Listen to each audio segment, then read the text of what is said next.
పులివెందుల్లో మహిళలు ఒక ఇంట్రెస్టింగ్ విషయాన్ని షేర్ చేశారు వాళ్ళతో మాట్లాడుతూ ఉన్నప్పుడు. పల్లెల్లో 2024 ఎన్నికల్లో వైసీపీ ఘోర పరాజయం తర్వాత జగన్ పులివెందులు తొలిసారి వెళ్ళారట. ఎప్పుడు 2 నెలల తర్వాత ఏమో వెళ్తే పల్లెల నుంచి చాలా మంది మహిళలు వినతి పత్రాలు తీసుకుని ఆయన్ని కలవడానికి వెళ్ళారట.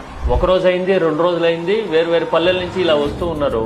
విషయం ఏంటి అంటే డ్వాక్రా రుణాలు పెండింగ్ లో ఉన్నాయి, మొన్నటి వరకు మీరు అధికారంలో ఉన్నారు కదా, భరోసాగా ఉన్నాము, ఇప్పుడు ఏంటి పరిస్థితి అని వాళ్ళు అడిగారు. అడిగేసరికి అవునా చూద్దాంలే అని చెప్పి ఎంతమంది వస్తున్నారు, ఇలాగా ఎన్ని ఊళ్లలో ఎంతమంది రుణాలు పెండింగ్ లో ఉన్నాయి అనేది సమగ్రంగా ఒక లెక్క తీయించారు జగన్. అఫ్ కోర్స్ డ్వాక్రా రుణాలంటే ఇండివిజువల్ గా ఒక్కొక్క మహిళకి పెద్దగా లేకపోవచ్చు, కానీ అలా రుణాలు పెండింగ్ లో ఉన్న వాళ్ళు చాలా మంది ఉంటారు కదా చెల్లించాల్సిన వాళ్ళు.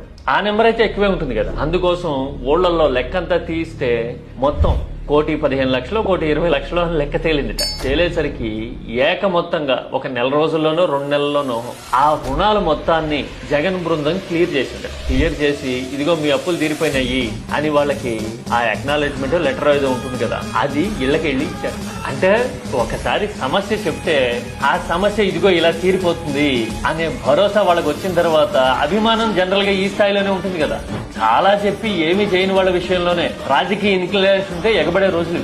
అలాంటిది అభిమానం ఉండి పైగా కష్టం వస్తే తీర్చే చొరవ ఉన్నప్పుడు ఈ మాత్రం ఎమోషన్ ఉండటంలో పెద్ద ఆశ్చర్యం లేదు కదా.